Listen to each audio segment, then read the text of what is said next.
wabarakatuh. Selamat siang Bapak-Bapak Ibu Guru SMA Negeri 1 Tubijajar. Alhamdulillah pada hari ini kita dapat berkumpul dalam ruangan ini dalam kegiatan aksi nyata diseminasi modul 1.4 budaya positif.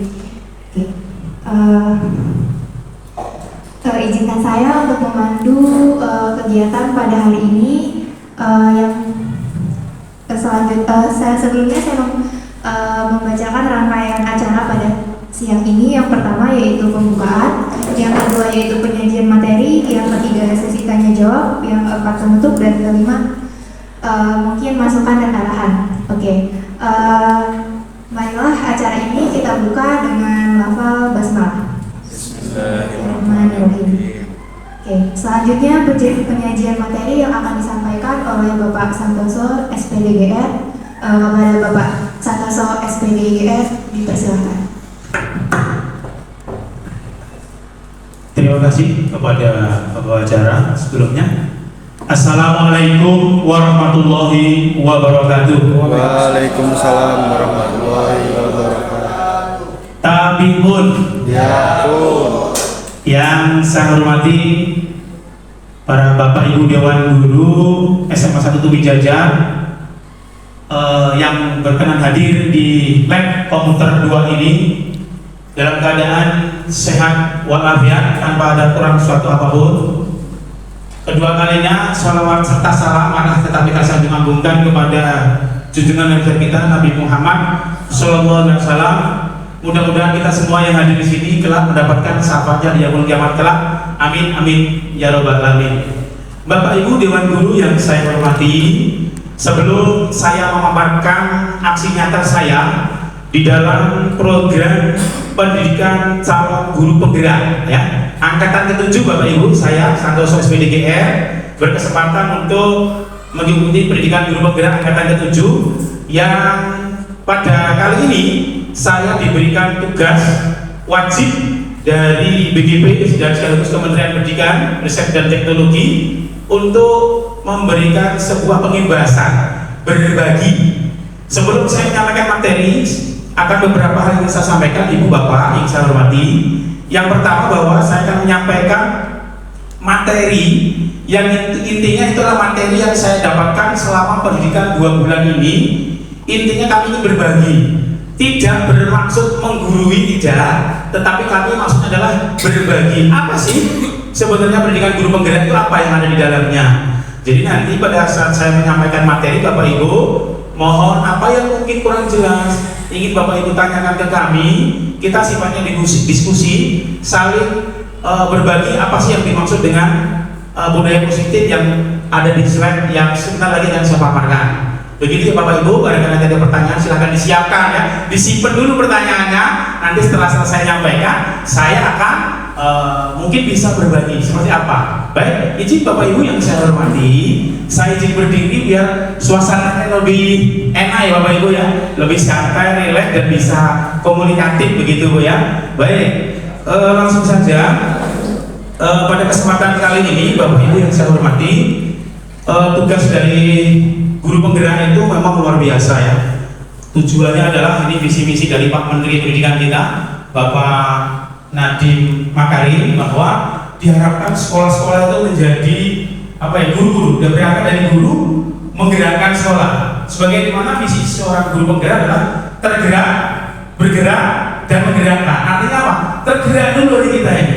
Bagaimana kita menyikapi situasi pendidikan di saat ini. Nah, sebelum cerita ke materi, saya ingin mengingatkan barangkali berbagi bahwa kita tahu ya Bapak Ibu ya, pahlawan nasional kita, pahlawan pendidikan kita adalah siapa Bu?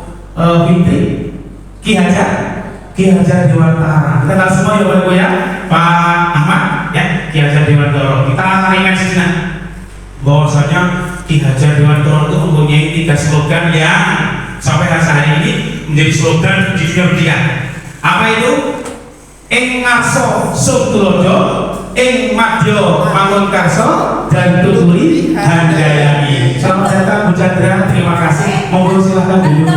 Iya, betul. Jadi pada kesempatan kali ini saya ingin mengatakan kembali filosofi Ki Hajar Dewantara bahwa kita, saya, Bapak Ibu yang berbahagia pada pagi hari ini, kita ini kan seorang guru. Bagaimana seorang murid itu akan contoh meniru siapa? Ya kita. Kita itu siapa? Guru, pendidik. Kan gitu ya Bapak Ibu ya. Sesuai dengan slogan Ki Hajar Dewantara adalah Engaso Sutulodo, yang mempunyai arti adalah di depan memberikan contoh. Bagaimana istilah yang kalau dia guru atau orang tua kencing berdiri, murid kencing lari, jangan sampai itu terjadi.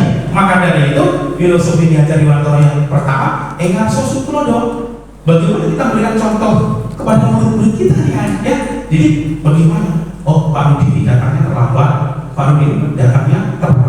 Kita kasih contoh Bapak Ibu, contoh aja. Saya ini Pak Rudi dan teman-teman yang lain di sini Bapak Ibu, saya ini tidak seperti itu. Filosofi Ki Hajar Dewantara pertama Engaso Sutulodo, di depan memberikan contoh. Dimana kalau Bapak Ibu memberikan contoh yang baik, insya Allah harapan kita anaknya juga contoh yang baik. Yang kedua, Madyo Mangunkarso, di tengah memberikan semangat, memberi motivasi. Ayo nak, bisa. Coba saya tanya kembali, termasuk saya nih, selama ini selalu apa? Kamu ini nah. Mulai hari ini yuk dengan apa yang mungkin kita sampaikan, dengan paradigma baru Ki Hajar Dewantara. Ya kita tahu kalau kita kupas dari filosofi Ki Hajar Dewantara ini mengandung makna yang luar biasa, segala bentuk gerakan, ide-ide cemerlang dari beliau. Jadi yang kedua tadi, semboyan Ki Hajar Dewantara Madyo Mangunkarso, di tengah memberikan semangat ketika anak menemukan sebuah kesulitan, ketika anak menemukan sebuah permasalahan, kita dampingi mereka, kita tuntut mereka sesuai dengan anak Ki Hajar Dewantara bahwa pendidikan itu kodrat alam dan kodrat anak. Jadi pendidikan itu tidak selama ini kan kita selalu mencekokin ya Bu, harus begini. Sekarang dibalik paradigma itu dengan visi guru bergerak bahwa pendidikan itu bersifat student center, berpusat kepada anak. Artinya apa?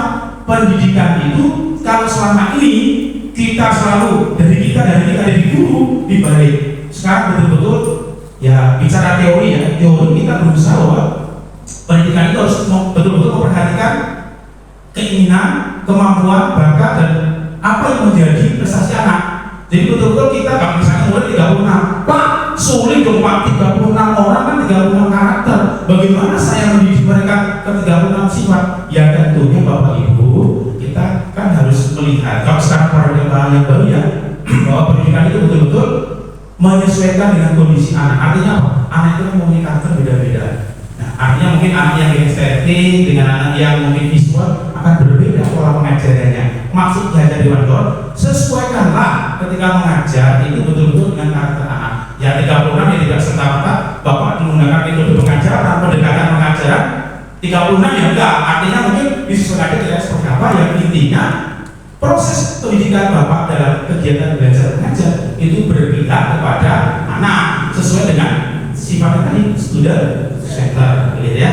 Oke, berikutnya yang semboyan ketiga tadi adalah Tutmuni Handayani. Di belakang Bapak Ibu ketika anak sudah tampil memberikan dorongan, memberikan sebuah gerakan apa? Mendorong anak, ayo nak, kamu pasti bisa. Bapak beri semangat, apa yang perlu saya siapkan? Apa yang bisa Bapak bantu? Apa yang bisa Ibu bantu dalam rangka untuk mencapai dengan harapan anak itu sendiri. Begitu Bapak Ibu ya, sebagai gambar bahwa yuk kita ubah Pak. Segala sesuatu nggak mungkin seperti membalik telapak tangan. Kami sadar betul, namun tidak ada salahnya kita memulai dari hal yang kecil-kecil. Dari kecil-kecil kata Pak Rudi, sedikit-sedikit menjadi bukit. Besar itu mulai dari yang kecil. Seperti itu. Baik, next. Baik Bapak Ibu, pada kesempatan pagi hari ini kita akan melampaui kapal kita hari ini akan melalui ada 1, 2, 6 yang akan saya sampaikan, 6 materi sesuai dengan apa yang tertera di dalam slide kami. Pertama adalah perubahan paradigma belajar disiplin positif. Apa sih sebenarnya disiplin positif itu? Yang kedua, teori motivasi, hukuman dan penghargaan. Nanti akan kita bahas apa itu perbedaannya antara motivasi, hukuman, penghargaan, di mana letaknya. Yang ketiga adalah keyakinan kelas. Yang keempat adalah kebutuhan dasar manusia. Kalau kebutuhan dasar manusia kan kebutuhan pokok ya primer, sekunder, tersier. Bukan itu yang dimaksud, tapi kebutuhan dasar manusia itu apa sebenarnya? Nanti kita saling melihat Bapak Ibu, apa sih sebenarnya ada di dalam diri kita? Berikutnya adalah 5 posisi kontrol. Nah, lihat apa? Yang terakhir adalah segitiga restitusi. Opo ini nanti kita bahas apa yang ada di sana. Next. Baik, yang pertama, pembelajaran dengan paradigma positif. Nah, paradigma itu bahasa apa ya? Kita yang udah paham ya, bahwa dirancang berdasarkan prinsip pembelajaran yang terdiferensiasi sehingga setiap siswa belajar sesuai dengan kebutuhan dari tahap perkembangannya untuk mewujudkan profil belajar Pancasila. Tepat sekali apa yang saya sampaikan di awal bahwa proses pendidikan berdasarkan balik lagi kita ini dengan apa namanya yang disampaikan Mas Nadiem Makarim, mengacunya ke Ki Hajar Dewantoro bahwa setiap belajar itu disesuaikan kebutuhan dan perkembangannya. Tadi saya sampaikan di awal bahwa proses pendidikan itu kodrat alam dan kodrat anak. Ya alamnya alam apa? Yang dimaksud dengan alam itu adalah ekonomi, geografis tentunya. Metode mengajar Bapak Ibu di Lampung, di Kuba Barat, Umi Jajar akan berbeda mengajarnya posisinya di Papua, di Mimika, misalnya seperti itu. Atau enggak sejauh-jauh lah.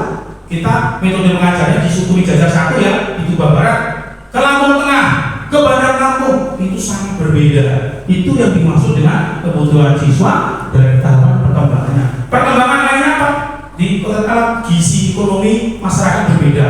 Gizi di Umi Jajar tanah tercukupi, mungkin di Papua berbeda. Tentunya akan berbeda. Contoh kecil, saya mapel di Semoga Bapak Ibu. Ketika ngajar politik di Kuba Barat dan di Papua beda. Lalu di Papua dengan rata-rata kebutuhan mungkin untuk lari-lari apa ya, kekuatan power itu akan kuat. Lain hanya di Umi Jajar di Lampung mungkin cukup olahraga yang sifatnya endurance dari tahan kan datar. Beda yang di sana harus kuat, tulang punggung itu kuat, yang kuat lebih itu bisa. Karena apa alam di Papua dengan alam Lampung berbeda, gitu ya. Jadi maksudnya menyesuaikan gitu maksudnya. Nah, dari metode-metode yang disampaikan tadi dengan berbagai macam kebutuhan perkembangan siswa, kita tahu apa yang kita paham sekali. Kita kan dari KM dan Pak Durian selaku wakil dulu bahwa kita sudah mengacu implementasi kurikulum merdeka. Apa? Profil pelajar Pancasila. Harapannya apa? Dengan metode student center tadi, harapannya adalah profil pelajar Pancasila. Apa yang di sana? Pertama, beriman, bertakwa kepada Tuhan Yang Maha Esa dan berakhlak mulia. Harapannya ketika proses pembelajaran itu bersifat student center, berpihak kepada siswa, terutama memahami, mengetahui, menyesuaikan dengan kebutuhan siswa. Harapannya apa? Yang pertama, profil pelajar Pancasila, bertakwa kepada Tuhan Yang Maha Esa dan berakhlak mulia.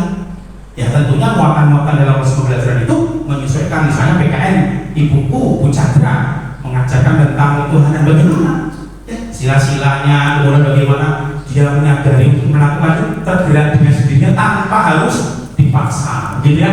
Yang kedua, kebinekaan global. Siswa itu diharapkan apa? Mempunyai pandangan, persepsi bahwa kita ini beragam, bukan bisa walaupun misalnya mohon maaf nih, bukan masalah kesukuisme tidak. Kita berasal. Tuh Bapak ini berangkat dari berbagai macam suku. Tidak mungkin dulu akan tercipta tuh Bapak kalau mohon maaf mungkin dengan suku Jawa saja atau Lampung saja, nggak bisa. Karena Indonesia terdiri dari kebinekaan, dari berbagai macam suku, agama, ras dan seterusnya. Itu yang dimaksud kebinekaan global secara lebih luas, tidak hanya satu cakupan. Yang ketiga adalah bergotong royong.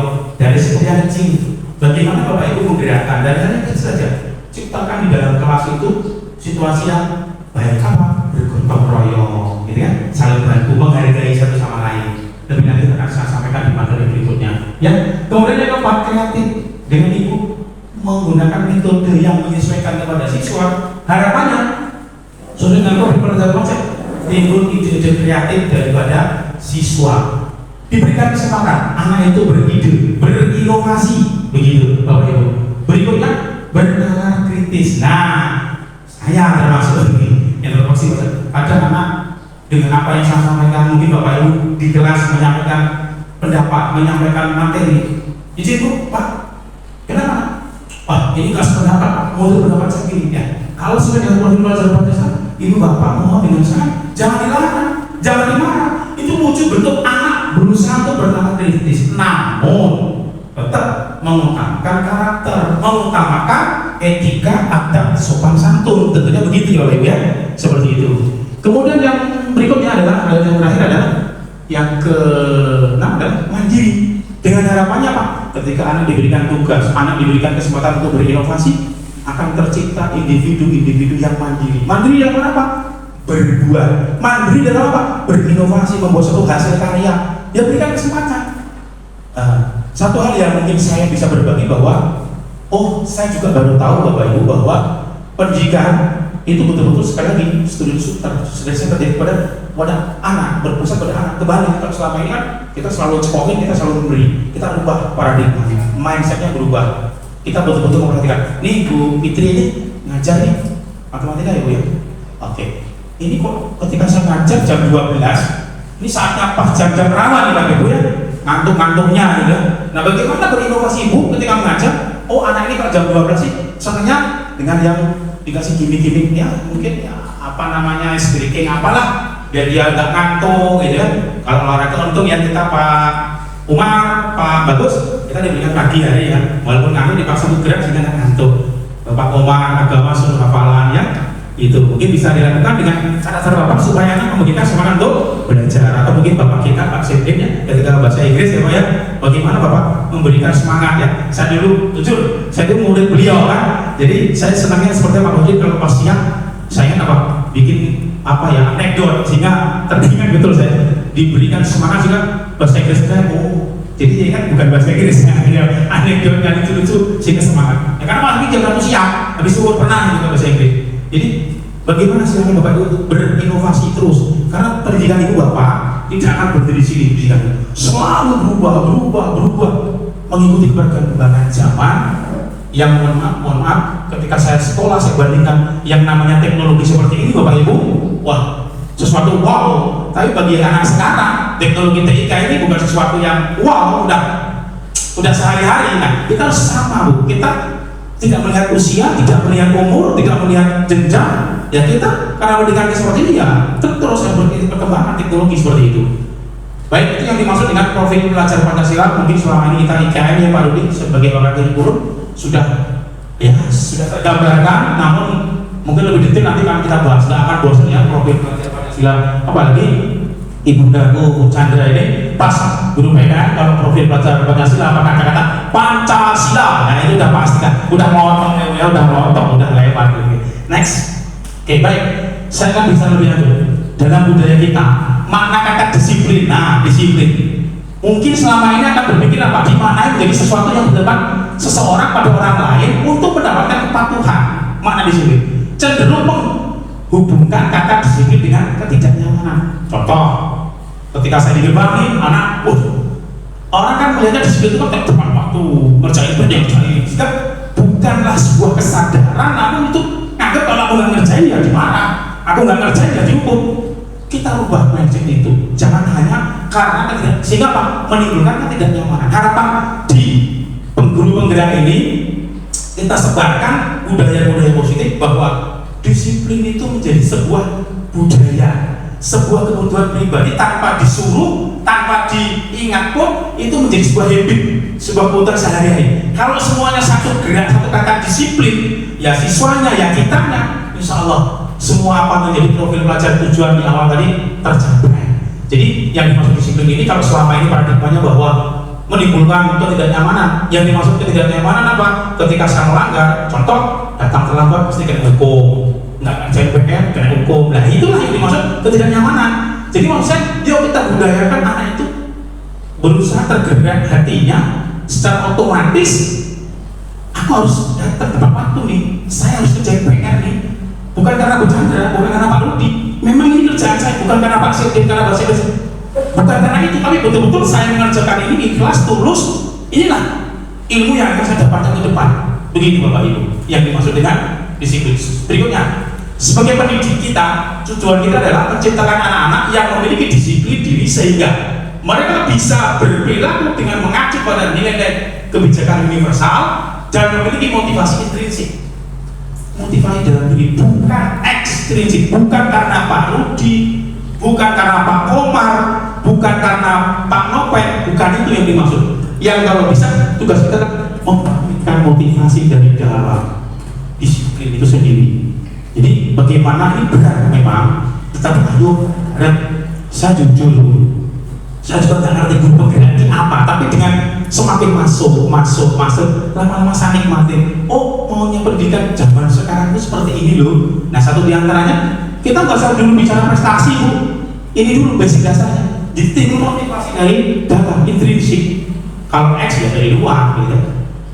Bukan karena Pak Rudi dia datang tepat waktu, bukan karena Bu Chandra ngerjain PR, bukan. Tapi betul-betul anak itu dibuat, diminta, disadarkan, digerakkan agar supaya muncul motivasi itu karena buat saya ke depan. Ini loh apa yang menjadi kebutuhan saya ke depan itu seperti ini gitu. Jadi tanpa motivasi yang lain atau dari luar. Berikutnya, disiplin positif merupakan salah satu cara menerapkan disiplin yang bertujuan untuk menumbuhkan kesadaran serta membudayakan anak untuk melakukan sesuatu tanpa, nah ini aja tadi, tanpa sogokan, tanpa ancaman maupun hukuman. Tepat yang saya sampaikan, betul-betul apa ya, disiplin itu jangan karena udah tak kasih 50.000 kamu kerjain, tak kasih ini, jangan kemudian acau awas kalau ngerjain. Anak besok ini saya Pak, besok nggak bisa roll depan, hukumannya konstitusi saya selama ini. Dan dengan belajar seperti ini, itu saya akan hilangkan. Jangan sampai sadar anak dengan kita adalah roll depan. Oh iya Pak, saya nggak bisa. Oke, nah sini kita bimbing, kita arahkan. Begini caranya. Ulangi, ayo contoh. Nah seperti itu. Ngasos itu loh, contoh dulu. Dan bagaimana guru ngomong roll depan, nuntut anaknya bisa roll depan, anak guru nilai iso. Ah ini misalnya, jangan sampai seperti itu. Jadi jelas ya Bu, disiplin positif itu betul-betul tanpa ada sogokan, kemudian hukuman, kemudian ancaman, tapi muncul dalam diri kita yang betul-betul sadar akan penting itu semua. Berikutnya, nah ini Bu, motivasi merupakan dorongan, ya motivasi perilaku manusia itu kita. Kalau kita kupas, motivasi merupakan dorongan yang timbul pada seseorang secara sadar atau tidak sadar untuk melakukan sesuatu tindakan dengan tujuan tertentu. Nah ini motivasi, kita bicara motivasi. Menurut Diana Gosen dalam bukunya Restituting School Discipline menyatakan bahwa ada 3 motivasi perilaku manusia. Jadi kita kalau diidentifikasi oleh Pak Diana Gosen itu ada 3 motivasi perilaku manusia secara garis besar. Yang pertama, untuk menghindari ketidaknyamanan atau hukuman. Contoh, siswa melakukan disiplin diri karena yang takut dihukum. Nah ini menghindari karena takut dihukum, ya cara nih saya disiplin. Ada keterpaksaan karena nggak mau dihukum. Ada suatu kondisi di mana anak itu nggak ingin, ya kalau dihukum pasti nggak nyaman lah, pasti malu dengan temannya, merasa terganggu kan gitu ya Pak Faisal ya. Ketika dihukum misalnya pasti dihukum aku begini sama paksa, suruh nah bener nih yang tadinya berangkat sekolah dan mood semangat, ketika dihukum hilang semua. Nah motivasi itu ya menghindari ketidaknyamanan ya. Motivasi ini tingkat terendah, paling rendah dari motivasi perilaku manusia. Ketidaknyamanan kalau seperti itu paling rendah.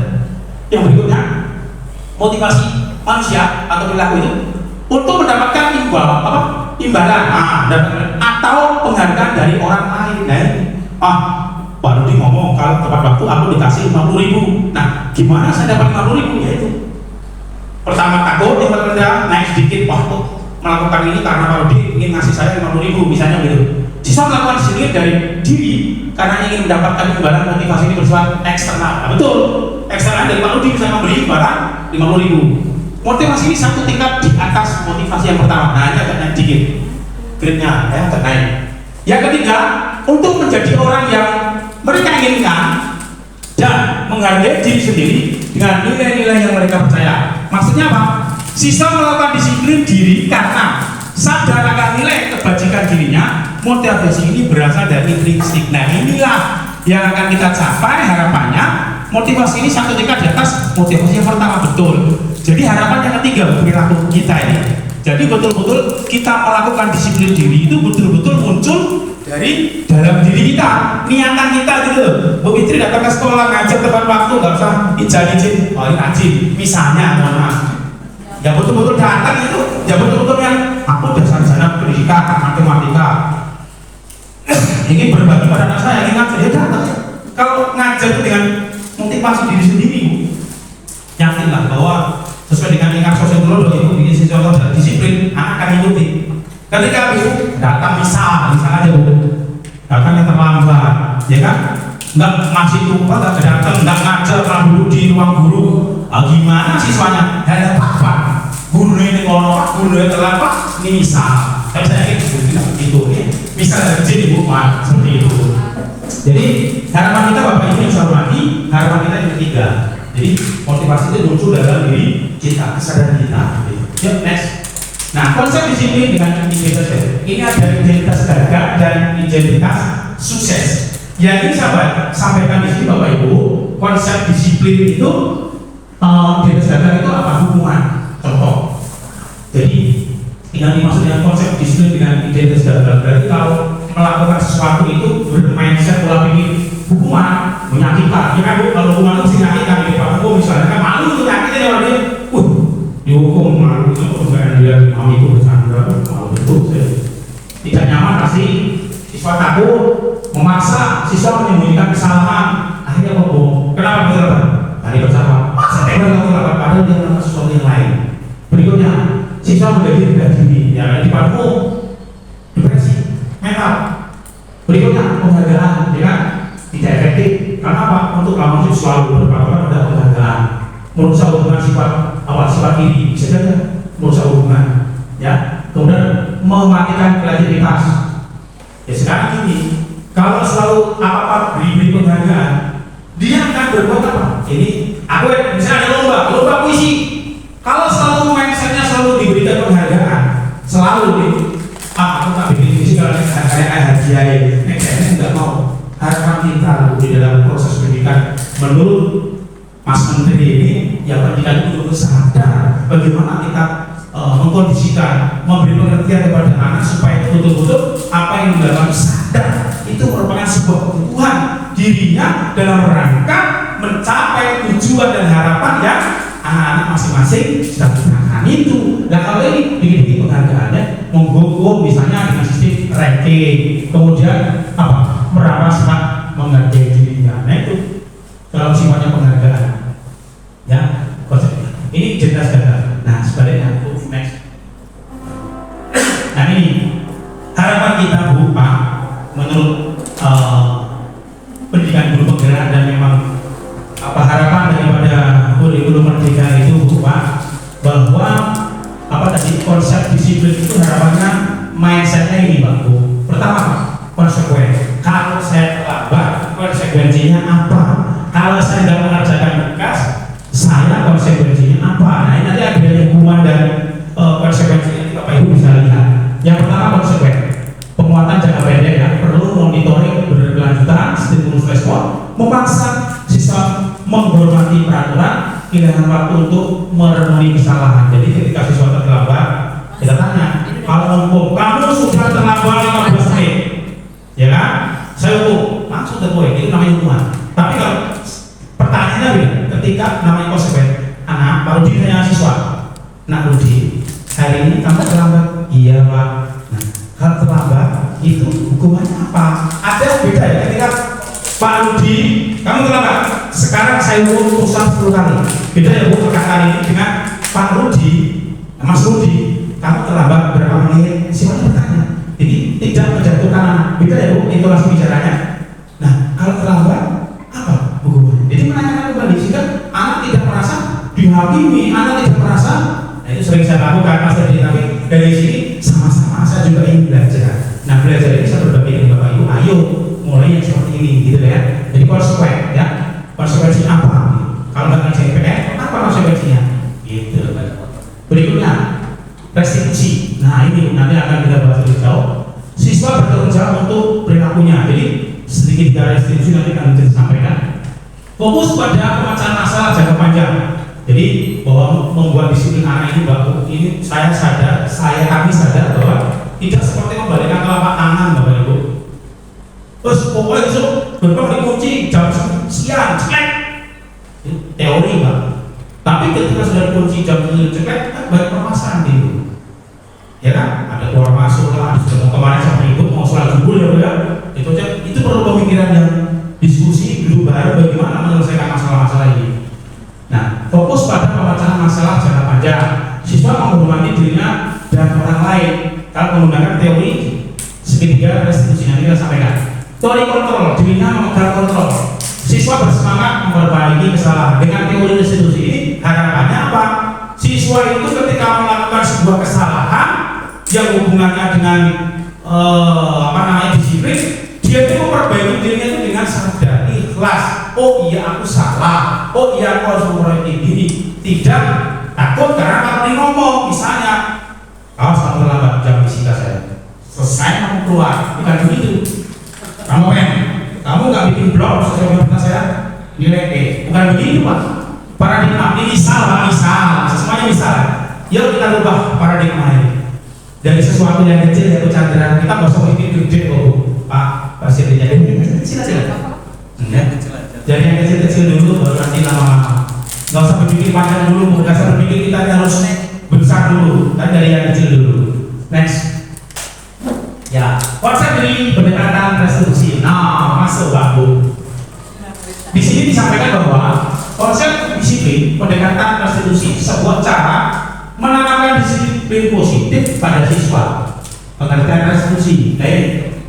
Restitusi adalah proses menciptakan kondisi bagi siswa untuk memperbaiki kesalahan mereka sehingga mereka bisa kembali pada kelompok mereka dengan karakter yang lebih kuat. Maksudnya adalah ketika anak melakukan sebuah kesalahan, dengan treatment kita menegur anak dengan nada, dengan kalimat yang memotivasi itu, sehingga anak ini akan merasa tergugah, anak akan merasa terbangkit, tersadar, tergerak untuk memperbaiki dengan diri sendirinya, tidak serta-merta.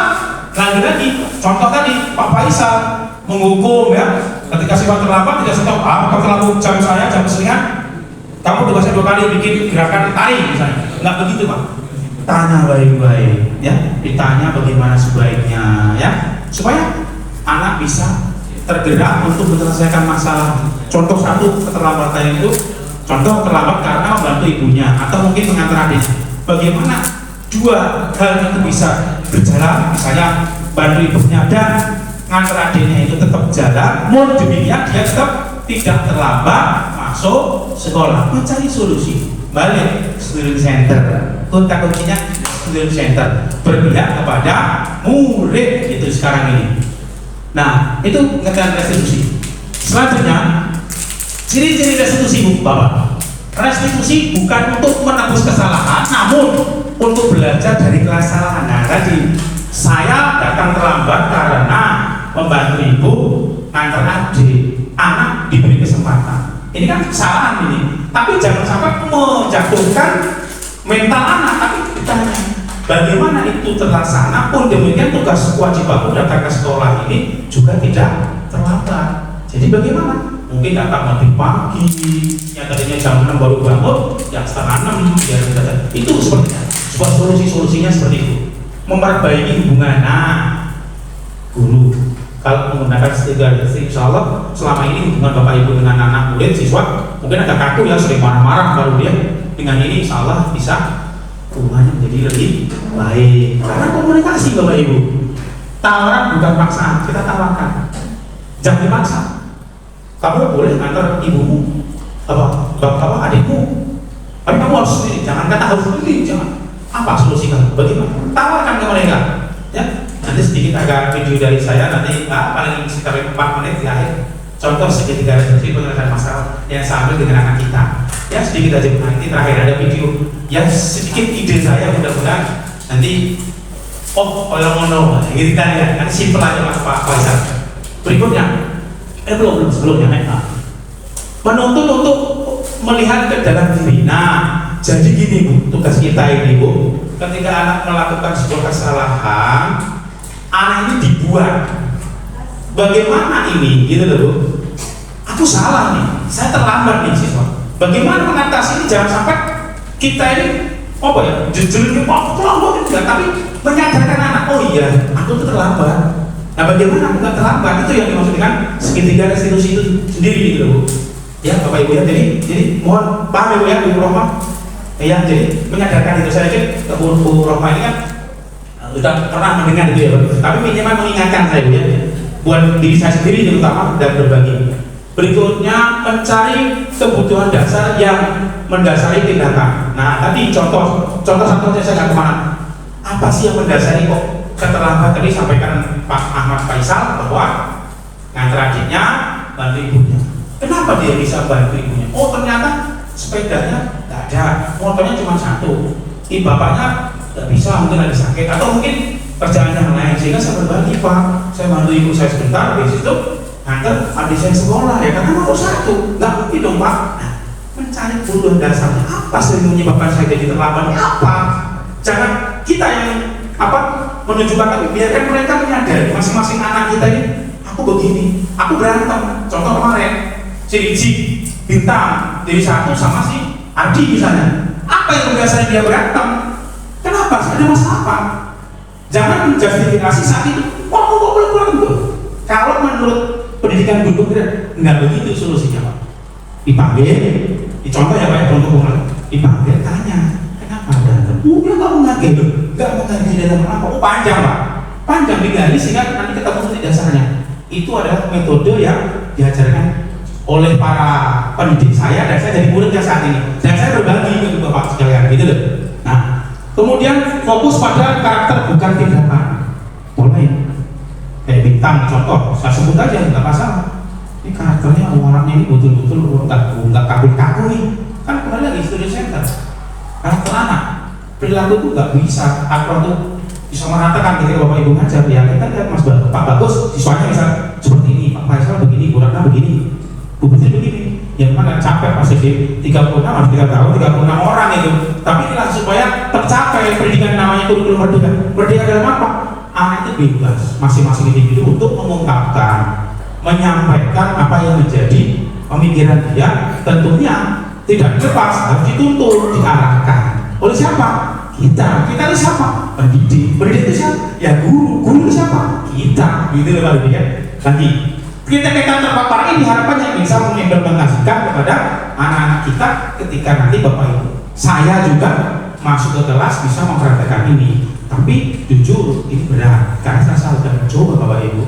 Dari hal yang asli nyata Pak Rudi, saya ada satu tema GBM Pak Komar tidak paham. Tuh GBM kamu apa itu? Gerakan bersihkan meja. Nanti akan serentak. Kecil, mudah, sepele Ibu. Tapi bagi saya sesuatu yang bermakna apa? Ketika di kelas kan pagi hari ya Bu ya, coba Bapak Ibu cek nyaman nggak? Nyaman. Oke. Sekarang coba lihat laci anak-anak sekalian, begitu tangannya masuk lagi apa? Sukro, somai, kertas, papua, ngumpul semua di laci. Nyamuk buahnya. Oh yang kok nyaman dari mana? Nah sehingga saya mencoba nanti mohon bantuan dengan sangat Bapak Ibu, hal yang sepele ini nanti kita terapkan bersama ketika nanti ada instruksi. Yuk serentak seluruh Indonesia angkatan 7, aksi nyata yang dibuat apa? Saya hanya satu, GBM, gerakan bersihkan meja. Jadi jam pertama kali pagi doa, siap berdoa mulai selesai. Yuk GBM, nah sukses. Buang ke kotak sampah, ringan bukan? Ringan, nggak sulit, nggak berat. Biarkan Mas Edi CS yang buang dari kotak besar yang di depan kelas ke TPA yang pojok sana. Cukup Bapak Ibu nanti memanggil yang punya jam pertama. Coba cek, paling pas 1, 2, 3, 4 mulai naik GBM lagi Pak saya. Saya senang lihat Pak Santoso ini GBM biarin. Muka saya itu naik pasang GBM lagi. Ya, jam pertama sore. Untuk yang pertama dulu Bu, ya Allah Bu, tak suruh depan meja, atas meja, numpuk sampahnya. Kertas ulangan, soal, kertas coret-coretan. Satu anak itu bisa tiga botol plastik itu loh Pak. Di situ sukro nggak karuan banyak tuh Pak. Ada sama somai, mau nyamuk semua sampai baunya. Kok yo betah? Itu kan pertanyaan saya luar biasa itu. Berarti apa? Yuk kita mulai. Saya ngajak buat saya pribadi dan teman-teman semua Bapak Ibu. Kecil aja. Jam pertama saya mohon yuk kita gerakan GBM. Gerakan saya buat biar anak nyaman sekolah di sini bersih. Alhamdulillah sekarang dengan semangatnya Ibu Chandra yang Bu. Ya sudah lama kok begitu. Oh gitu ya Bu. Alhamdulillah. Terima kasih Bu, ini luar biasa. Buat tepuk tangan buat Bu Chandra sih Pak. Bu, aduh terima kasih. Kalau saya masuk selalu Pak. Oke. Ternyata gaya bersambut Bapak Sedi. Apa sudah gini? Terima kasih Bu Chandra, sesuai dengan segitiga restitusi luar biasa. Oke, berikutnya menguatkan fokus pada solusi. Jadi ketika menangani anak permasalahan, saya yakin Bapak Ibu ya Bu, apa nama Bu Saktika, kemudian Bu Ratna, pasti dalam hal mengajar menemukan permasalahan. Jadi fokus ke permasalahan, jangan dikit-dikit, tahu kok gue, jangan itu dulu, tapi bagaimana mencari ke belakang solusi apa yang bisa kita tawarkan ke mereka. Biarkan mencari, karena yang tahu permasalahan prosesnya di anak bukan kita. Cari, tanya, bagaimana sebaiknya terus, sehingga anak merasa terhargai, dihargai, dihormati. Ketika itu terjadi, insya Allah Bu, hubungan itu nanyakan apakah ibu posisinya ditanya. Sekarang ini posisi ibu posisi sebagai apa? Sebagai penghukum, sebagai teman, sebagai manajer, atau sebagai pemantau. Tanya ke dalam diri ibu bapak sekalian itu saat ini, termasuk saya. Nanti kita lihat, gitu. Next. Nah ini perbedaan contoh kasus siswa sering tidak mengerjakan PR. Contohnya hukuman, guru menghukum saat siswa tersebut dengan berbuat bendera selama 10 menit. Guru marah dan siswa menjadi takut. Itu kalau hukum. Kenapa? Kasusnya adalah contoh siswa sering tidak mengerjakan PR. Menghukum, kamu nggak ngerjain PR, hukuman bendera 10 menit. Nah ini hukuman Bu. Ya. Nah beda dengan konsekuen. Guru memberikan konsekuensinya untuk mengerjakan PR-nya saat istirahat atau dikerjakan sebanyak 3 kali lipat.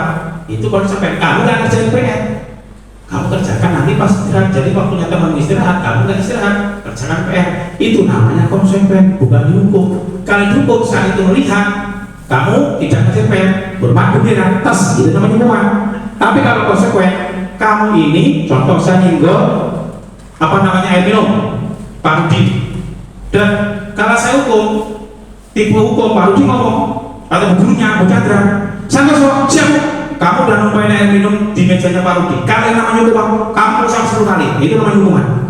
Tapi kalau konsekuensi Santoso yang karena Santoso menumpahkan air minum di mejanya Pak Rudi, tolong dibersihkan konsekuensinya. Nah itu beda ya. Kalau menghukum justice langsung, tapi kalau konsekuen kamu melakukan ini akibatnya apa? Nah itu konsekuen. Guru tegas dan siswa menghormati peraturan. Dengan itu namanya konsekuen. Yang namanya restitusi. Nah, guru menanyakan keyakinan kelas atau dirinya dan membantu siswa menyelesaikan masalah. Sekarang yang namanya restitusi beda dengan konsekuen maupun hukuman. Yang namanya restitusi, Santoso siap Bu.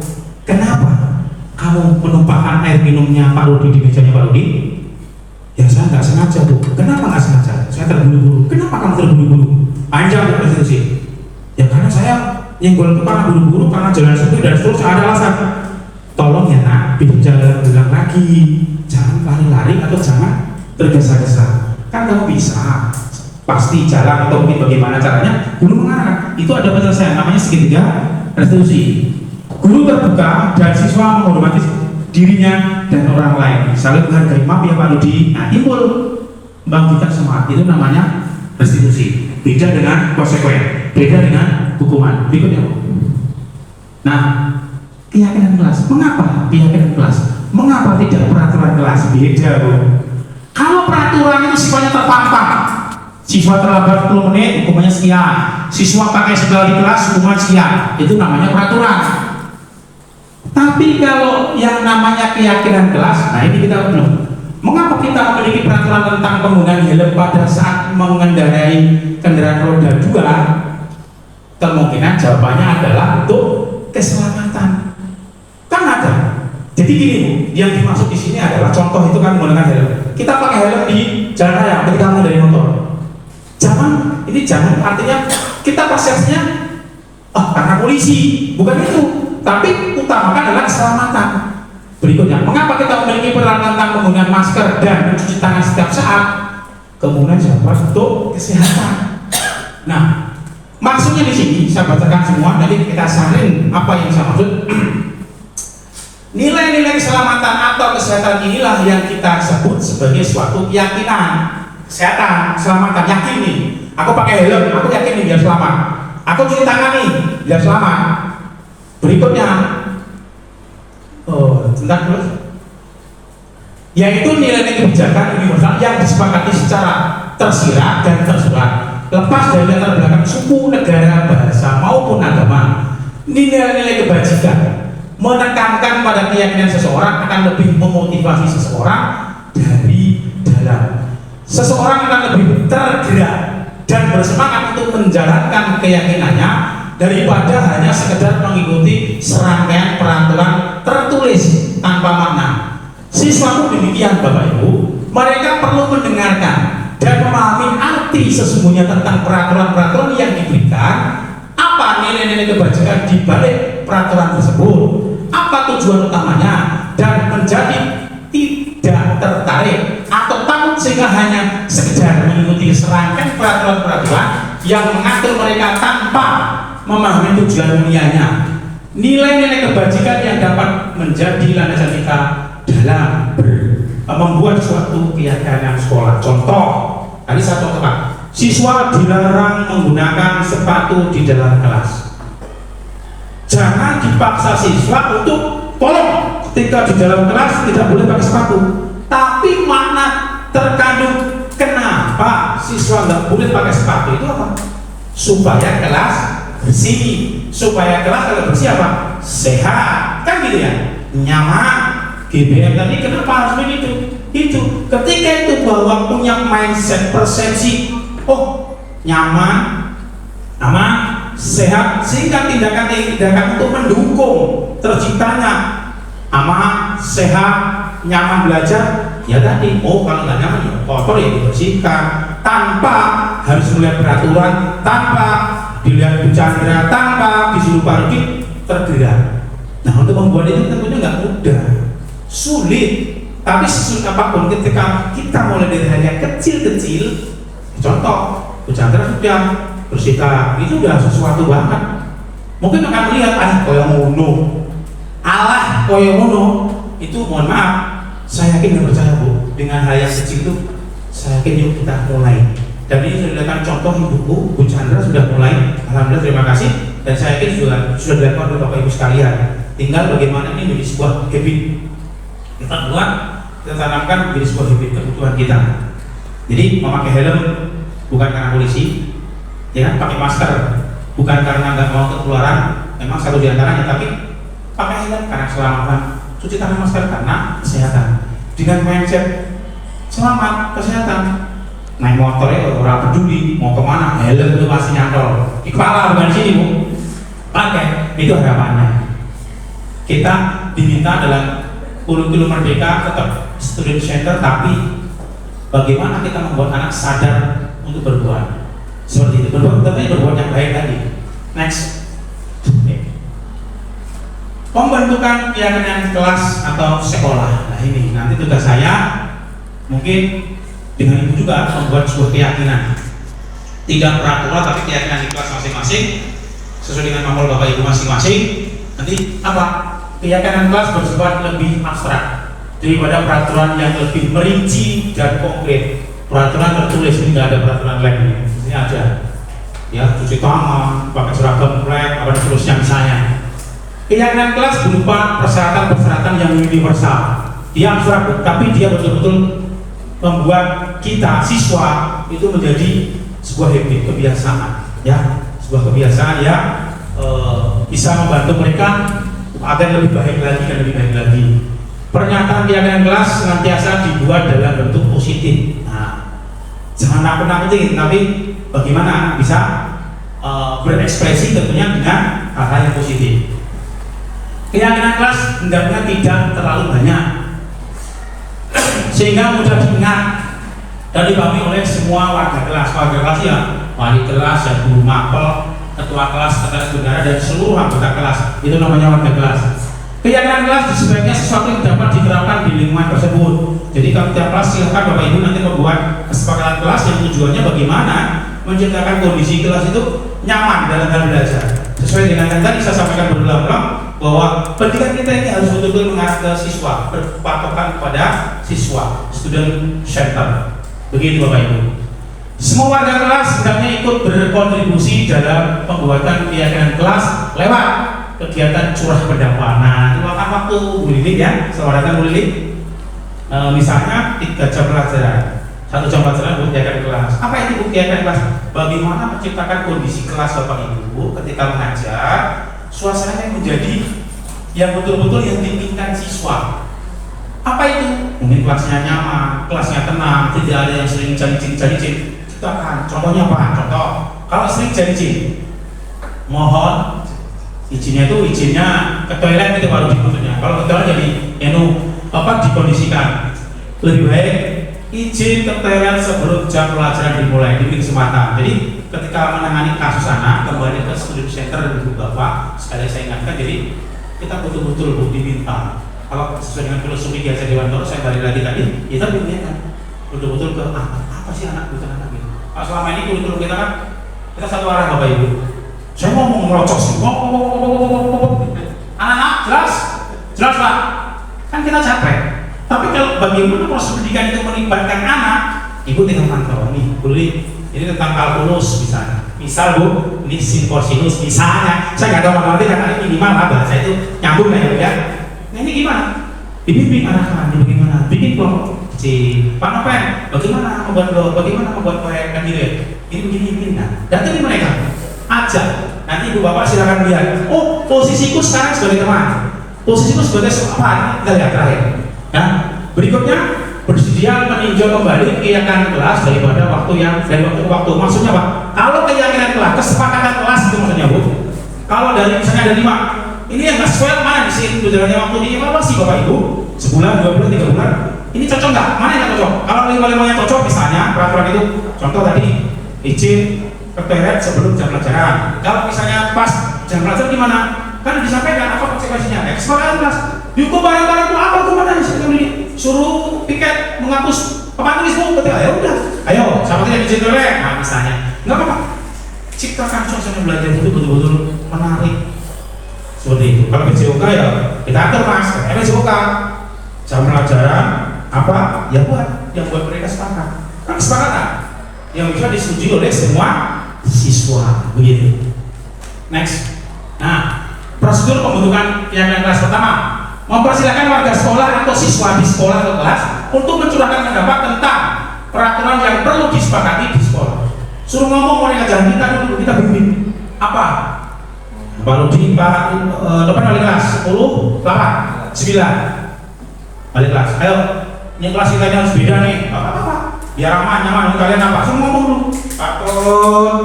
Dari sekian kita sepakati apa dulu? Nah, gitu kan? Gak apa-apa. Karena pas balik kelas. Dulu ini balik kelas ya Bu ya. Oke. Nah, jadi apa?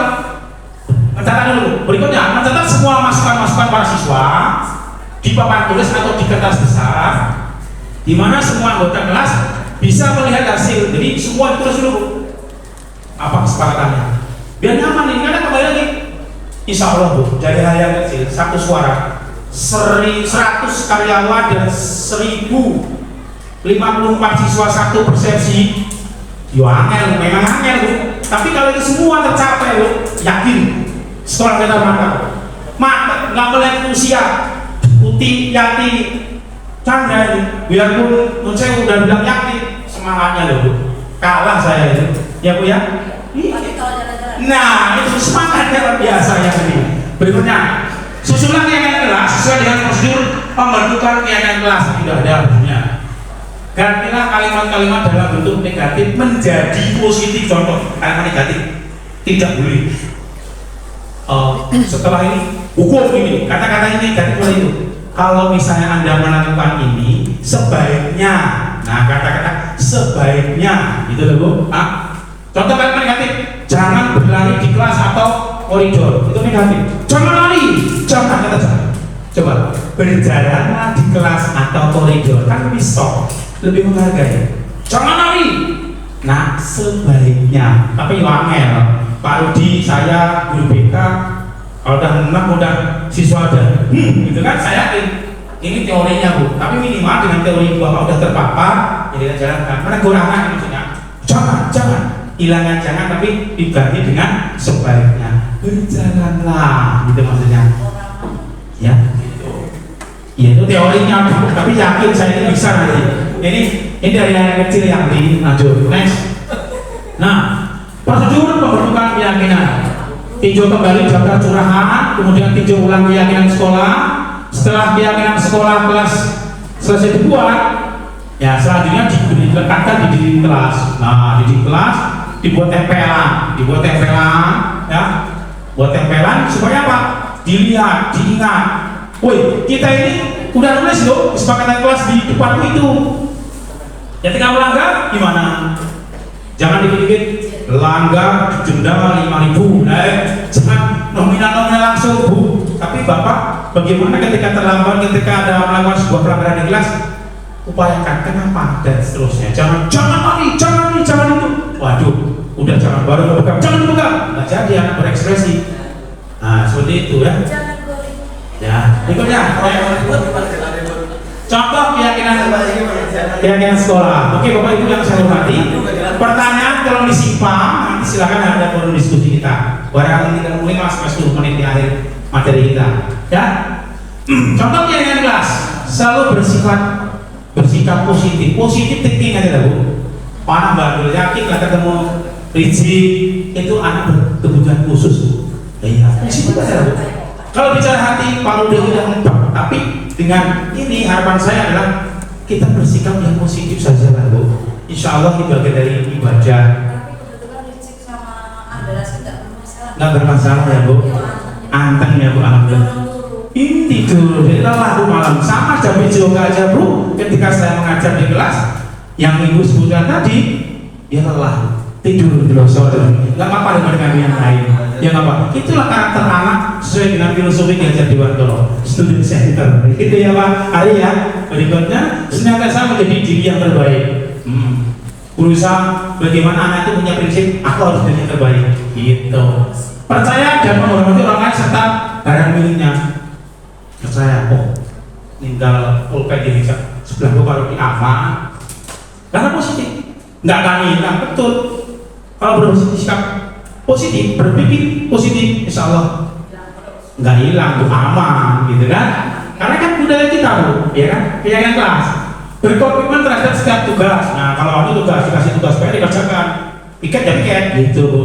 Senantiasa membantu. Nah, Pak Rudi perlu apa ya? Itulah perlu apa, gitu kan? Saling peduli saling dengan yang lain. Setiap anggota kelas perlu saling menghargai. Setiap anggota kelas perlu merasa aman. Nah itu aman penting, ya Pak. Bawa tapes lagi bikin hilang, bawa sendal hilang, HP hilang, sepatu hilang. Nah ini ada kesepakatan kelas nggak? Makanya saya laporan di kita, Pak HP saya hilang, kan penting tuh. Nah itu mungkin perlu ada kesepakatan kelas untuk mengatasi. Artinya, ya Pak namanya, barang siapa temannya dan seterusnya, silakan Ibu berkolaborasi di kelas masing-masing. Karena Ibu Bapak tugasnya wali kelas, bagaimana dibantu oleh guru mapelnya. Begitu, hilang sepatu ya. Waduh, itu bisa dikerjain Pak. Maksudnya kerjain temennya, masa hilang sepatu cuma satu? Suruh pulangnya sebenarnya, kan dengan lucu gitu ya. Oke, berikutnya.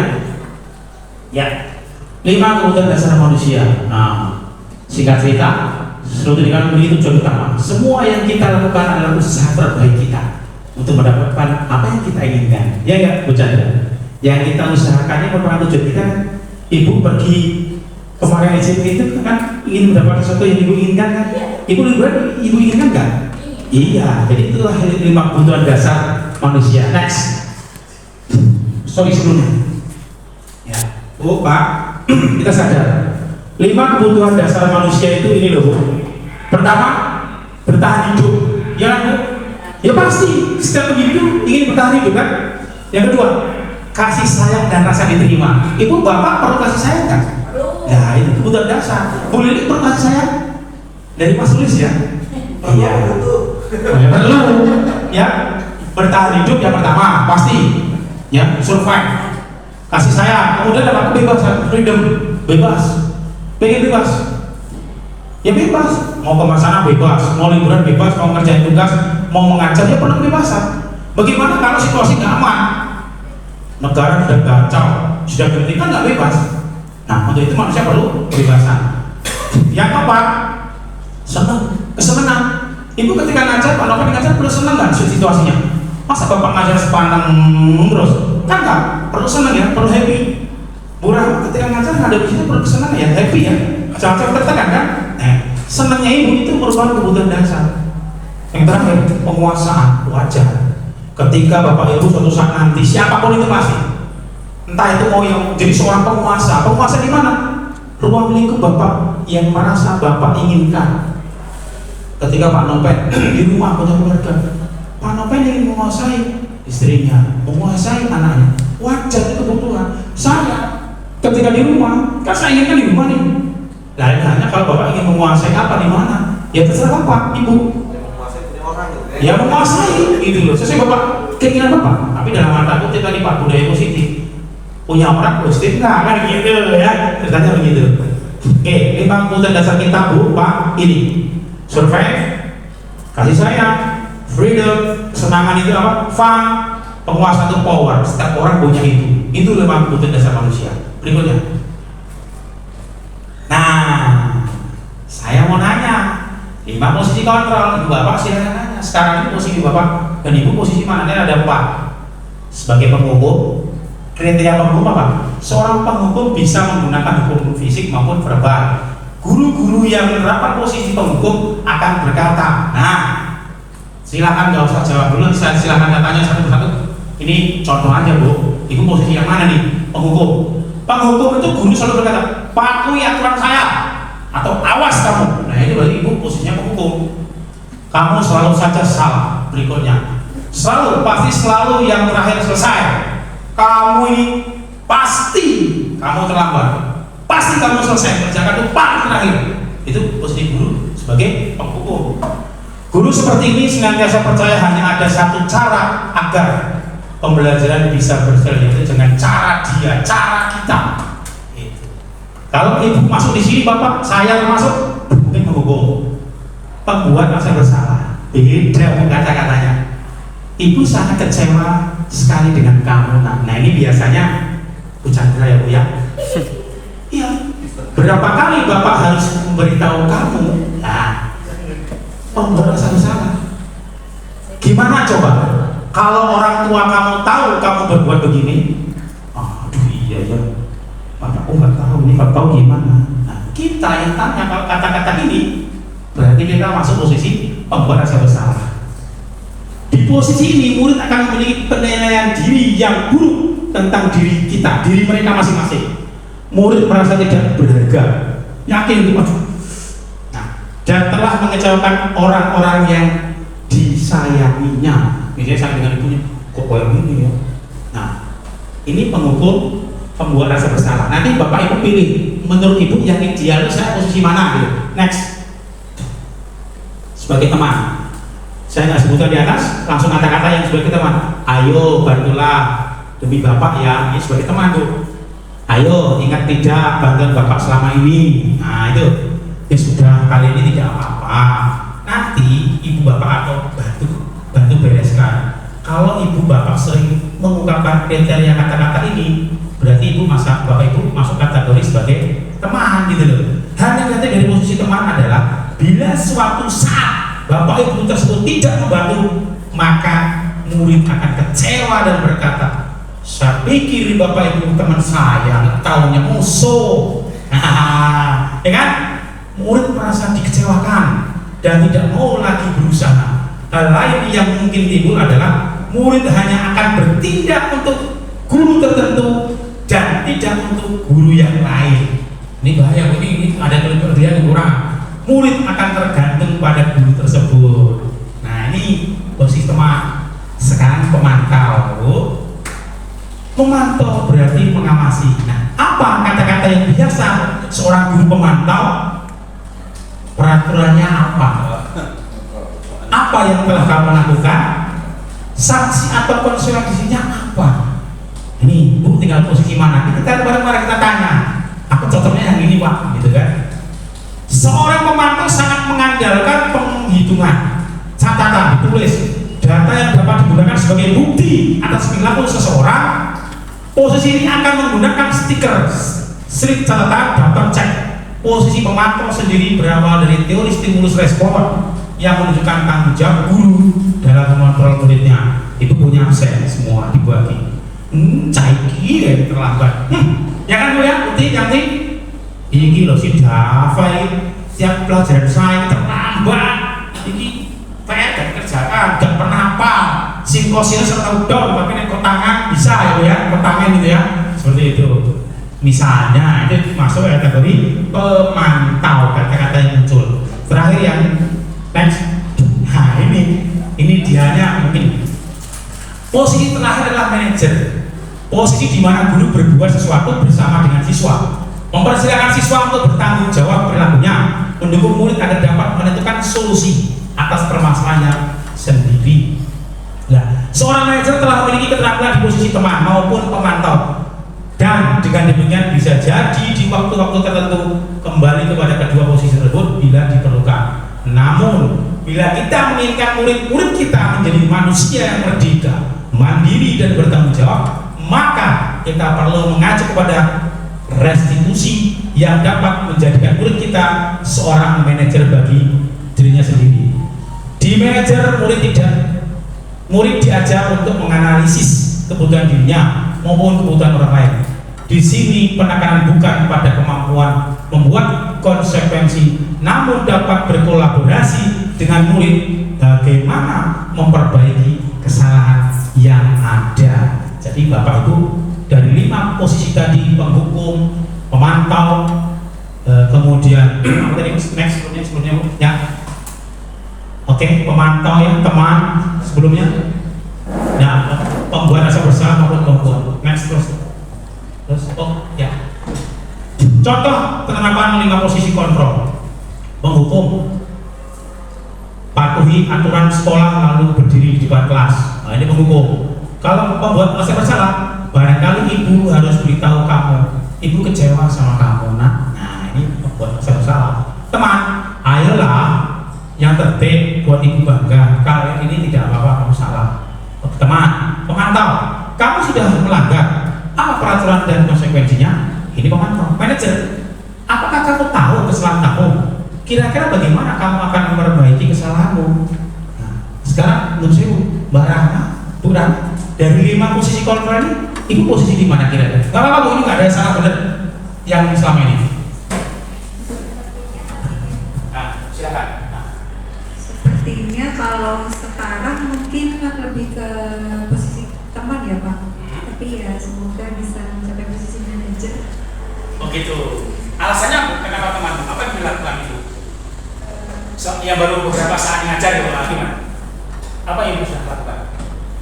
Ya jadi misal kalau apa ya Pak, misalnya waktu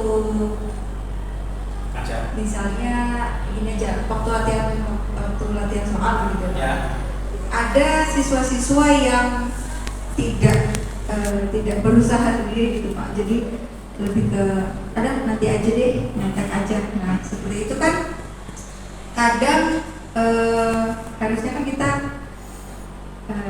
kamu kenapa nggak ngerjain sendiri gitu nah, tapi karena bajunya siswa jadi lebih ke yaudah sekarang nggak apa-apa belajar sama temennya, kamu minta ajarin temennya dulu walaupun cuma nyalin gitu, cuma nanti kedepannya kalau bisa dikerjakan sendiri, cari sendiri.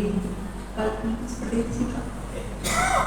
Baik, Bu Rohma ini ternyata posisinya menganggap bahwa Bu Rohma ini posisi sebagai posisi 3 sebagai teman, karena merasa bahwa ketika proses pembelajaran, ketika anak tidak mengerjakan, diberi kelulusan untuk nyontek atau mungkin sudah nanti, jadi nggak, ayolah sekali koyo kayak teman gitu ya. Ibu menganggap bahwa saat ini ibu seperti teman ya ketika mengajar di kelas gitu ya. Oke, nggak apa-apa Bu. Jadi sebagai kontrol kita kan. Oke, sekarang dengan rasa hormat saya, Ibu Chandra kira-kira dari 5 ini posisi yang mana Bu kalau boleh tahu? Ini nggak ada yang salah, nggak ada yang benar, ini pendapat. Kalau saya Pak, ini contoh penerapan 5 posisi kontrol di antara 1 penghukum. Itu dari penghukum sampai manajer itu saya semua ada Pak begitu. Karena kalau penghukum tuh Pak ya, patuhi aturan itu saya sering menghukum anak. Kemudian yang kedua membuat apa tuh Pak? Membuat rasa bersalah apa? Membuat rasa bersalah. Ya itu sering ada karena masing-masing anak itu berbeda-beda Pak. Kalau saya mengajar di kelas juga kelasnya berbeda-beda. Maksudnya itu ada memang kelas itu yang memang benar-benar mereka mau belajar dan sebagainya dan jarang membuat kesalahan. Tapi ketika kita masuk kelas, yang kelas itu kadang-kadang anaknya seperti itu kan kita kadang-kadang marah dan sebagainya gitu. Nah kemudian ada juga kelas yang seperti kalau saya Pak wali kelas kan ada saya di 12 IPA 3 misalnya. Jadi dengan anak-anak itu seperti teman juga Pak. Itu. Jadi ya bisa kelimanya Pak saya Pak. Seperti itu kalau saya. Iya. Tepuk tangan buat Umi Chandra luar biasa. Bu Chandra ini bisa 5 posisi kontrol luar biasa ya Bu ya. Saya ini salut saya Bu. Kadang ibu bisa penghukum, kadang ibu bisa pembuat rasa bersalah, kadang ibu juga sebagai teman, ya kan Bu. Kemudian pemantau, juga kadang-kadang manajer. Memang sulit Bu. Ini teori Bu. Tapi prakteknya ternyata dari sekian ini ada yang bisa semuanya. Ya apa? Itu bukan sesuatu yang ini, minimal kita tahu posisi kita gitu loh. Kalau kita melakukan ini, oh ingat Pak Santoso, oh posisinya di sini loh kita ini, nggak masalah. Ini sebuah proses pendidikan. Ya pendidikan itu nggak kaku Bu, nggak harus begini juga. Tapi minimal sekali lagi student center. Balik-balik saya selalu. Next. Oke, baik Bu, sebelum kita akhiri Bu, terakhir. Restitusi segitiga restitusi. Restitusi adalah proses menciptakan kondisi bagi murid untuk memperbaiki kesalahan mereka sehingga mereka bisa kembali pada kelompok mereka dengan karakter yang lebih kuat. Menurut Bapak Gosen tahun 2004. Selanjutnya, proses dialog yang dilakukan guru agar dapat menghasilkan murid-murid mandiri dan bertanggung jawab atau merupakan cara untuk mewujudkan disiplin positif. Tujuan dari disiplin positif adalah menanamkan motivasi kepada murid menjadi pembelajar sepanjang hayat, menjadi orang yang mereka inginkan dan menghargai diri sendiri dengan nilai-nilai yang mereka percayai. Sedikit lagi, ini yang saya katakan segitiga restitusi. Ibu Bapak, ketika Bapak melakukan pertanyaan kepada siswa, itu ada 3 Bu, menstabilkan identitas, validasi tindakan yang salah, dan menanyakan keyakinan. Kalau Bapak Ibu melakukan di kelas, menanya kepada siswa, contoh, setiap orang pasti pernah melakukan kesalahan. Kamu bukan satu-satunya yang pernah melakukan ini. Kalau itu berarti Bapak pada segitiga restitusi ini pada tahapan menstabilkan identitas. Tapi kalau Bapak Ibu, kamu tentu punya masalah, kamu tentunya punya alasan mengapa kamu melakukan itu.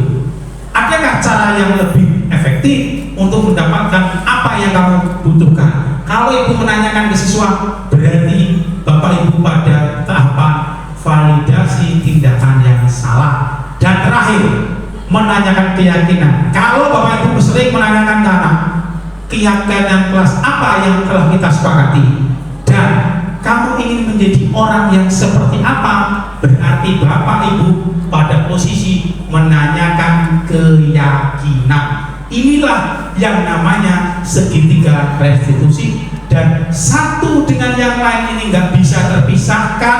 Ini adalah model bagaimana kita membuat budaya-budaya positif kepada seluruh siswa agar tercipta sebuah proses pendidikan mengimplementasikan kurikulum merdeka, di mana kita tahu bersama bahwa kurikulum merdeka itu apa Bu? Student center dan betul-betul berpusat kepada siswa, ya dengan harapan proses pembelajaran itu memperhatikan 2 hal, kodrat alam dan kodrat anak. Kodrat alam itu artinya yaitu melihat, memahami latar belakang ekonomi budaya siswa, dan yang kedua tadi kodrat anak. Anak itu posisinya seperti apa? Kadang anak yang punya kemampuan kinestetik berbeda dengan anak yang punya kemampuan yang sifatnya dia melihat, dia praktek langsung. Kan Ibu yakin dan percaya setiap kelas punya kemampuan Bapak Ibu untuk melihat, oh anak ini dalam pelajaran PKN misalnya Ibu Chandra nggak seneng dia suruh ngapal, dia senangnya baca. Oh Bapak ini suruh ngapal dengan cara apa? Dia dengerin musik, ada yang sambil ngemil, ada sambil tiduran dia ngacep, beda suruh ngapal apa-apa. Itulah yang dimaksud bahwa setiap siswa itu punya karakter yang berbeda-beda, sehingga proses pendidikan itu dianjurkan, diharapkan betul-betul berpihak kepada anak dengan harapan Bapak Ibu supaya tercapai apa yang dicita-citakan dan sesuai dengan apa yang diharapkan oleh anak kita di masa yang akan datang. Next. Terima kasih. Salam guru penggerak, tergerak, bergerak, dan menggerakkan. Terima kasih.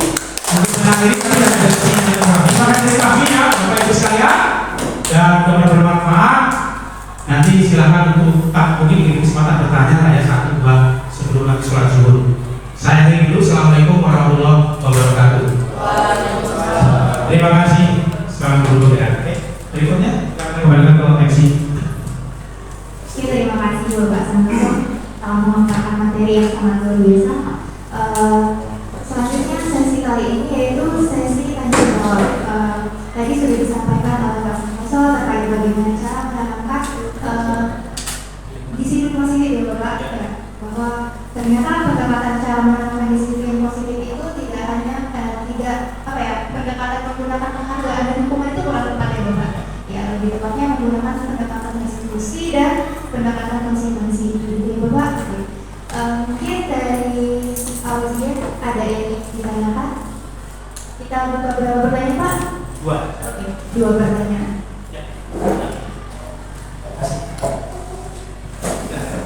Silakan Bu Bibi. Assalamualaikum warahmatullahi wabarakatuh. Pak, saya ingin bertanya tapi agak bukan ke materi. Gak apa-apa ya Pak ya? Ya. Jadi misal nih, saya kan guru masih honorer. Ya. Misalkan saya mau mendaftar menjadi guru penggerak, itu syarat dan ketentuannya apa saja? Tanya Pak Topari. Terima kasih Pak.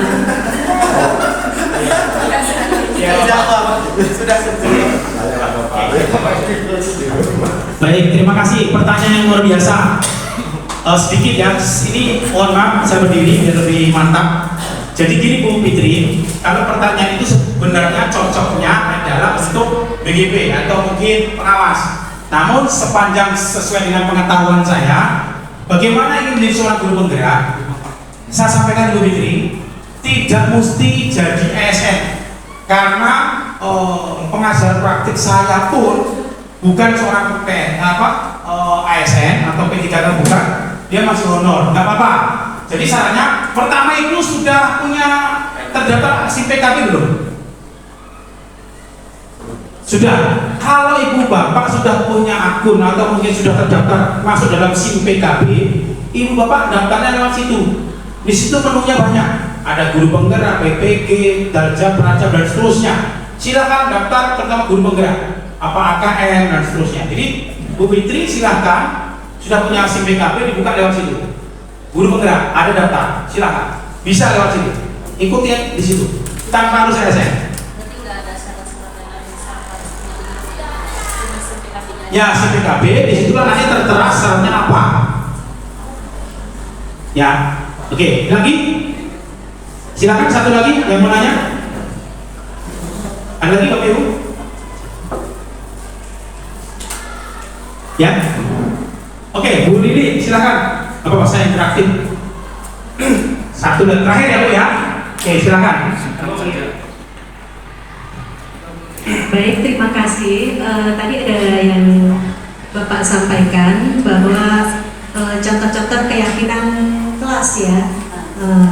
Dalam keyakinan kelas tadi ada saling menghargai, dan menurut saya itu adalah salah satu syarat untuk mencari ilmu gitu ya. Dalam menuntut ilmu itu adalah saling menghargai.